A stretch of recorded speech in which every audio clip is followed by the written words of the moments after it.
ನಮಸ್ಕಾರ. ಜೀನಿ ನ್ಯೂಸ್ ವೀಕ್ಷಕರಿಗೆ ಸ್ವಾಗತ.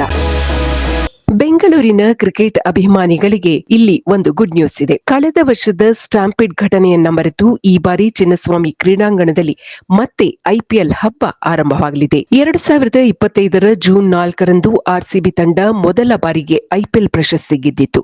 ಈ ಸಂಭ್ರಮದಲ್ಲಿ ಚಿನ್ನಸ್ವಾಮಿ ಕ್ರೀಡಾಂಗಣದ ಬಳಿ ಬೃಹತ್ ವಿಜಯೋತ್ಸವವನ್ನು ಆಯೋಜಿಸಲಾಗಿತ್ತು. ಈ ಸಂದರ್ಭದಲ್ಲಿ ಅಲ್ಲಿ ಸ್ಟಾಂಪಿಡ್ ಉಂಟಾಗಿ 11 ಮಂದಿ ಮೃತಪಟ್ಟಿದ್ದರು. ಈ ಘಟನೆಯನ್ನು ಗಂಭೀರವಾಗಿ ಪರಿಗಣಿಸಿದ ಸರ್ಕಾರ ಕ್ರೀಡಾಂಗಣವು ಸಾರ್ವಜನಿಕ ಸುರಕ್ಷತೆಯ ದೃಷ್ಟಿಯಿಂದ ಸೂಕ್ತವಾಗಿಲ್ಲ ಎಂದು ಇಲ್ಲಿ ಪಂದ್ಯಗಳ ಆಯೋಜನೆಯನ್ನು ತಾತ್ಕಾಲಿಕವಾಗಿ ನಿಷೇಧಿಸಿತು. ಆದರೆ ಈಗ ನಿಷೇಧಕ್ಕೆ ತಾತ್ಕಾಲಿಕ ಬ್ರೇಕ್ ಬಿದ್ದಿದೆ. ನ್ಯಾಯಮೂರ್ತಿ ಮೈಕಲ್ ಕುನ್ನಾ ಅವರ ನೇತೃತ್ವದ ಸಮಿತಿ ನೀಡಿದ ವರದಿಯ ಆಧಾರದ ಮೇಲೆ ಕೆಎಸ್ಸಿಎಗೆ ಕೆಲವು ಕಠಿಣ ಷರತ್ತುಗಳನ್ನು ಸರ್ಕಾರ ವಿಧಿಸಿದೆ. ಕ್ರೀಡಾಂಗಣದ ಪೂರ್ಣ ಸಾಮರ್ಥ್ಯದ ಬದಲು ಗರಿಷ್ಠ 35,000 ಜನರಿಗೆ ಮಾತ್ರ ಅವಕಾಶ ನೀಡಬೇಕು ಎಂದು ಸರ್ಕಾರ ಸೂಚಿಸಿದೆ. ಟಿಕೆಟ್ ಮಾರಾಟದಲ್ಲಿ ಕಟ್ಟುನಿಟ್ಟಿನ ನಿಯಮ ಪಾಲಿಸಬೇಕು ಎಂದು ಸೂಚಿಸಿದೆ. ತುರ್ತು ಸಂದರ್ಭದಲ್ಲಿ ಪ್ರೇಕ್ಷಕರು ಬೇಗನೆ ಹೊರಹೋಗಲು ಕ್ರೀಡಾಂಗಣದ ಪ್ರವೇಶ ಮತ್ತು ನಿರ್ಗಮನದ ದ್ವಾರಗಳನ್ನು ಕನಿಷ್ಠ 6 ಅಡಿಗಳಷ್ಟು ವಿಸ್ತರಿಸಬೇಕು ಎಂದು ಸರ್ಕಾರ ಸೂಚಿಸಿದೆ. ಪ್ರತಿ ಪಂದ್ಯದ ವೇಳೆ ಕ್ರೀಡಾಂಗಣದ ಆಯಕಟ್ಟಿನ ಸ್ಥಳಗಳಲ್ಲಿ ಆಂಬ್ಯುಲೆನ್ಸ್ ನಿಂತಿರಬೇಕು ಹಾಗೂ ವೈದ್ಯರ ತಂಡ ಸನ್ನದ್ಧವಾಗಿರಬೇಕು ಎಂದು ಸರ್ಕಾರ